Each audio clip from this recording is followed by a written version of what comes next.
Baiklah, sesuai dengan standar keselamatan rumah sakit, kita akan cek dulu, Pak. Nama Bapak siapa? Bapak Romi Ismedi, Bu.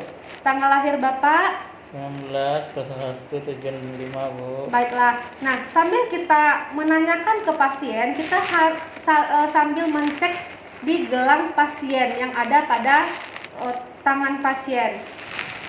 Tadi setelah kita menanyakan ke pasien, identitas pasien, setelah itu perawat perlu menutup kran untuk menjaga privasi pasien. Untuk kita melakukan tindakan bedah lambung ini.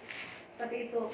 Nah, setelah kita tutup kran, perawat mencuci tangan, ya, yang mana tentunya nanti sebelum kita ke pasien itu kita kenal dengan namanya ada 5 moment, ya.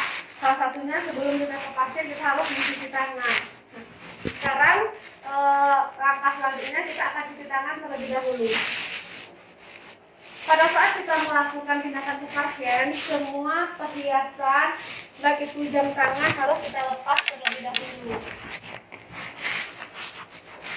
Lengan baju dinaikkan sedikit ke atas, gunanya untuk mempermudah kita melakukan tindakan ke pasien.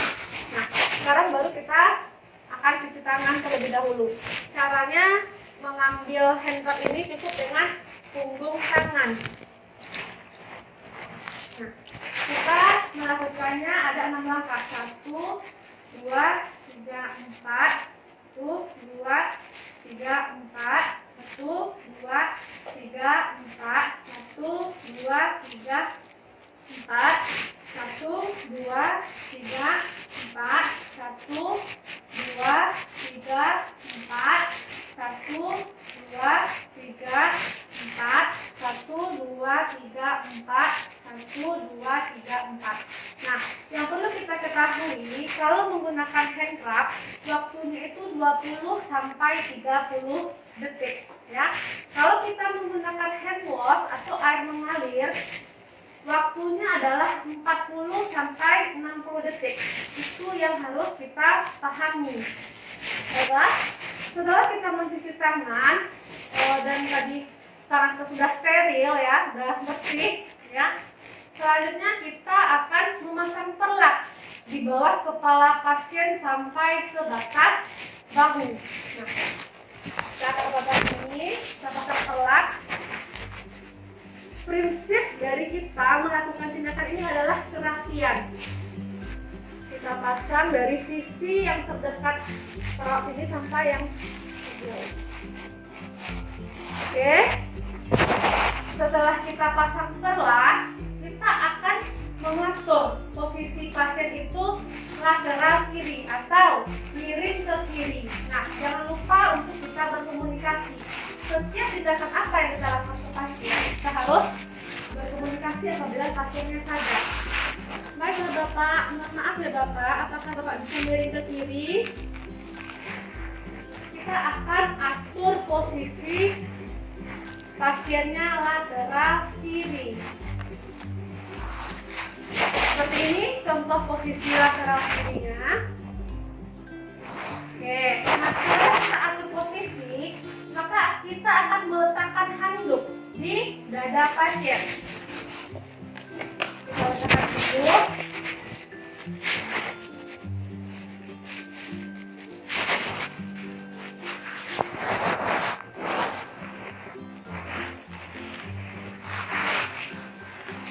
Prinsipnya di sini perut harus bekerja di sebelah kanan pasien.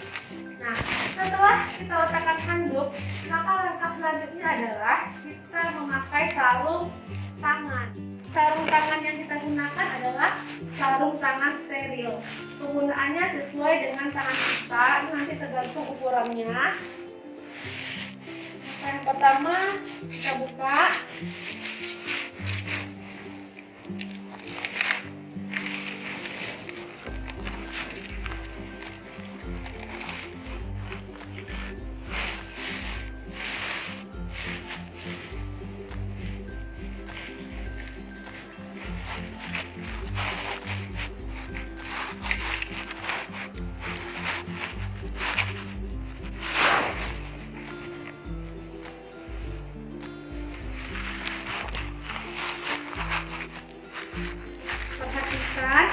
pada saat kita memakai sarung tangan. Harus sesuai dengan prinsip steril.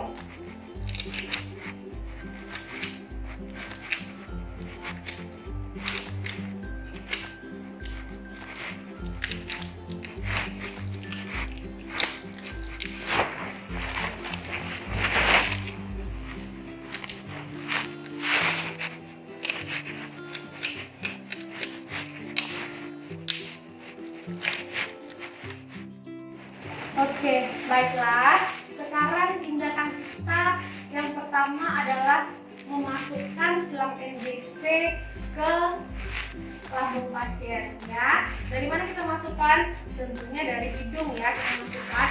Nah, sebelum kita masukkan NGT, terlebih dahulu tadi NGT sudah kita keluarkan, ya, selang NGT-nya di dalam plastik, ya. Setelah itu nanti kita akan kasih jelly pelumas, ya, yang tujuannya agar memudahkan selang ini untuk masuk ke lambung pasien.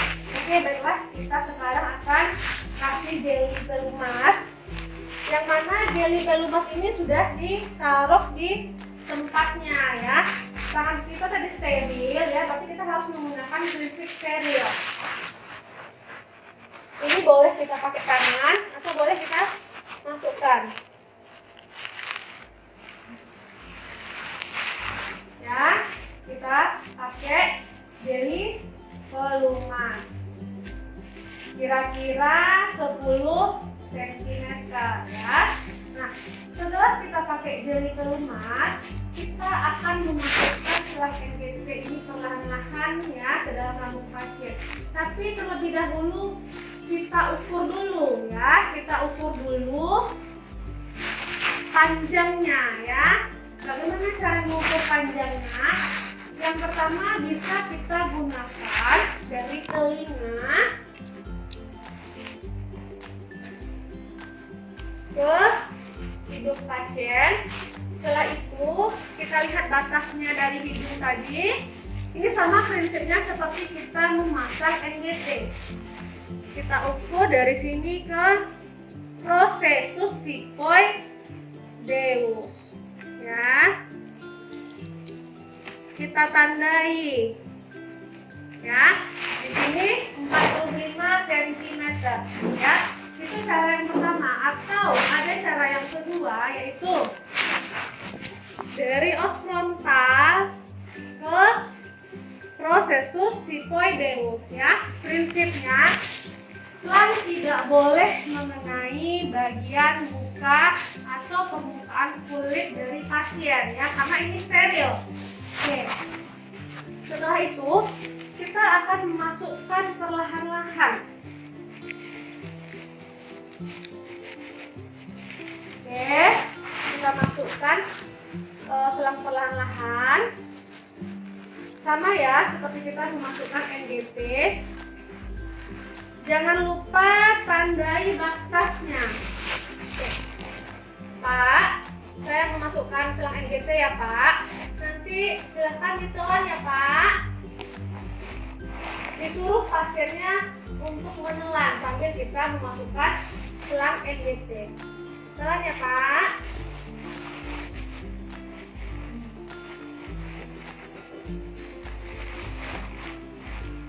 Kalau ada sedikit tahanan, ya, berarti pasien itu sedang menahan, ya. Jadi disuruh pasien itu untuk rileks dan sambil sedang dimasukkan disuruh pasien untuk menelan, ya, agar lebih mempermudah proses memasukkan selangnya. Ya, Pak.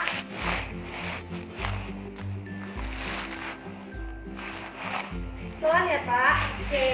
Nah, sekarang selangnya sudah masuk, ya. Oke, maka langkah selanjutnya ini dikunci terlebih dahulu, ya, agar apa?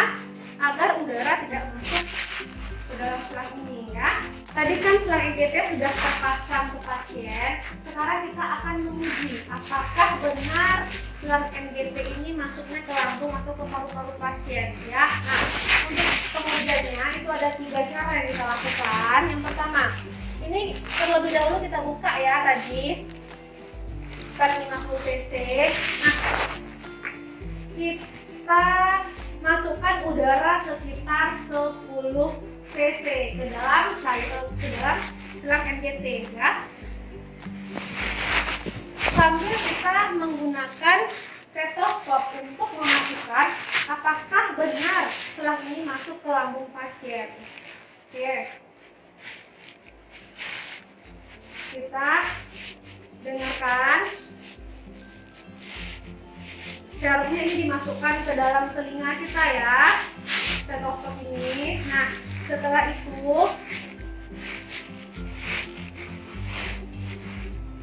ini kita masih klaim tadi ya. Kita masukkan ujung spat 50 cc ke ujung NGT.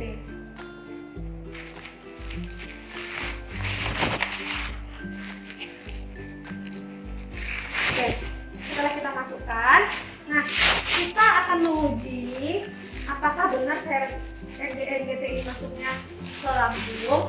Nah, kita taruh stetoskop di kuadran kiri atas, kuadran kiri pasien ya.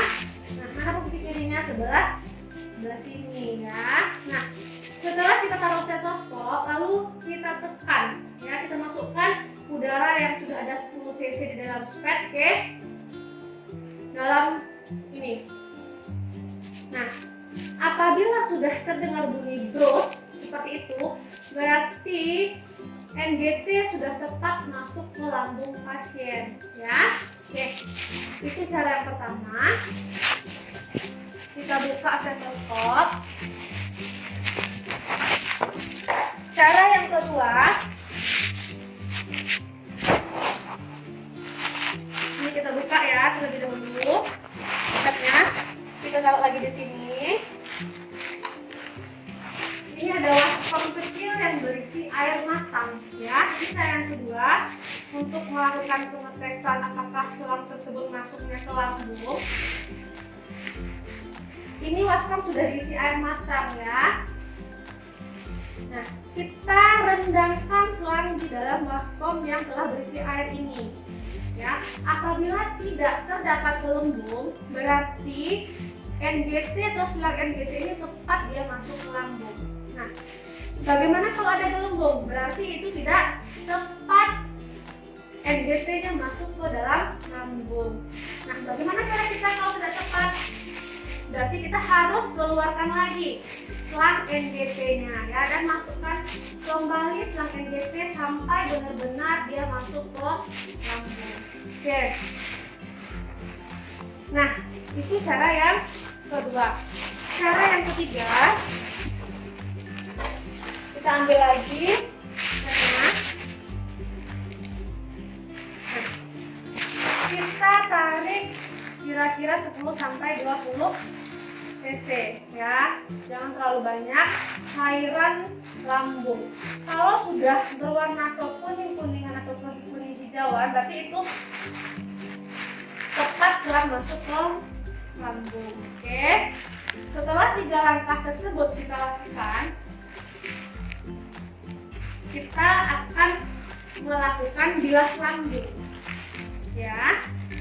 Ini kita buka terlebih dahulu. Ini kita klem, jangan biarkan ini udara masuk ke dalam selang ya. Jadi hati-hati sekali dalam melakukan tindakan ini. Ya. Oke. Setelah itu kita akan melakukan tindakan bilas lambung ya. Nah, ini posisi pasien. Pasien tadi diposisikan lateral ke kiri seperti yang tadi pada awal sudah saya contohkan ya, bagaimana posisi lateral kiri, yaitu miring ke sebelah kiri pasien, bukan ke sebelah kiri perawat. Oke. Pak, mohon maaf ya Pak, bantu untuk miring ke kiri ya Pak, kalau pasiennya sadar ya. Kalau pasien tidak sadar, kita juga harus tetap berkomunikasi dengan pasiennya ya. Pak, miring ke kiri ya Pak. setelah kita atur posisi pasien seperti ini, kita akan lakukan tindakan bilas lambung. Sekarang pasien sudah dimiringkan ke kiri ya, maka perawat tidak akan mungkin bekerja di sebelah kanan ya. Prinsipnya perawat tidak boleh menjauhi ya dari pasien untuk melakukan tindakan tersebut ya. Maka dari itu kita putar kerak alat ini ke dekat pasien ya, sesuai dengan posisi pasien. Artinya ini gimana? Situasional saja ya. Apabila pasiennya mau dilakukan tindakan sebelah kiri, maka kita akan pindah ke sebelah kiri ya. Itu tujuan kenapa kita pindah ke sebelah kiri. Oke, tadi kita sudah memastikan ya bahwa selang ini sudah cepat masuk ke lambung. Nah, terus apa lagi yang akan kita lakukan? Untuk supaya ini tidak lepas, kita akan lakukan fiksasi ya, atau kita berikan plester di hidung pasien ya. Kita akan lakukan fiksasi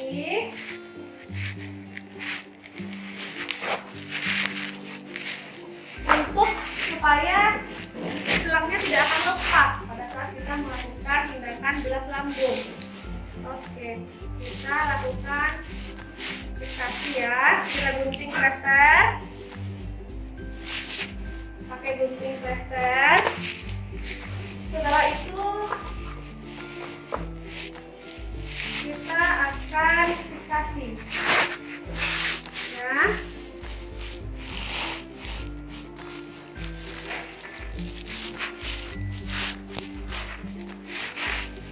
Lakukan fiksasi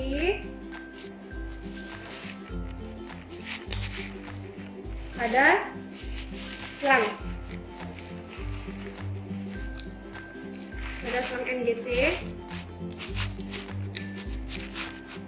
Oke, setelah itu baru kita akan melakukan tindakan bilas lambung ya.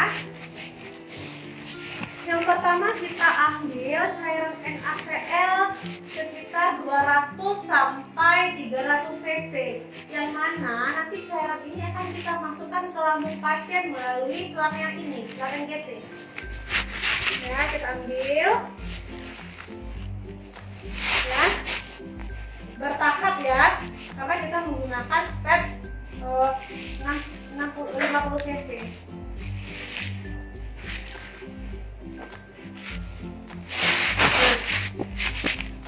Nanti dicatat ya berapa kali nanti pengambilan dari spet ini ya, agar dia nanti tercukupi kira-kira 200 sampai 300 cc cairan yang masuk ke lambung pasien.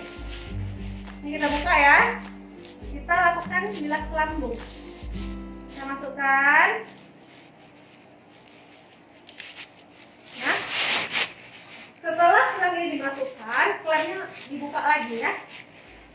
Nah, ya, kita masukkan sampai ini kita masukkan cairan tadi 200 sampai 300 cc. Berarti tidak cukup untuk sekali masuk saja ya. Oke. Setelah pasti dia masuk 200 sampai 300 cc, maka nanti ini akan kita keluarkan sedikit, kira-kira sampai 20 cc ya. Setelah itu kita alirkan ya. Kita alirkan pakai plastik yang nantinya akan digantung di bagian sisi tempat tidur pasien sebelah kiri. Ya, kita alirkan NGT-nya ke sini. Kenapa dia ke sini ke bawah? Karena sesuai dengan gaya gravitasi ya. Kita alirkan ya. Nah, seperti ini ya kira-kira. Nanti ini digantung ya selangnya. Gantung seperti ini. Dan plastiknya nanti kita kasih tali. Setelah itu, ini tidak cukup kita lakukan hanya sekali saja ya. Bagaimana nanti menentukan pasien ini sudah boleh dihentikan tindakan bilas lambungnya? Nanti kita akan observasi sampai warna cairan yang keluar di dalam plastik ini warnanya jernih ya.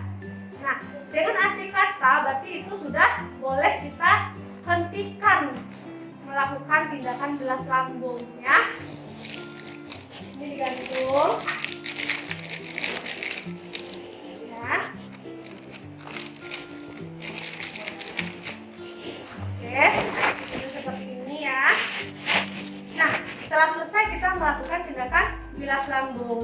jangan lupa perawat itu harus sering mengobservasi dari keadaan pasien ya. Seperti yang dikatakan tadi, apabila cairan sudah jernih, maka silakan rapikan alatnya ya. Kita buka semuanya lagi untuk penghentian proses bilas lambung. Oke, nah sekarang kita telah selesai melakukan tindakan bilas lambung ya. Terus apa langkah selanjutnya? Langkah selanjutnya adalah kita rapikan alat, bersihkan lingkungan dekat pasien. Silakan kita komunikasikan dengan pasien bahwa tindakan sudah selesai.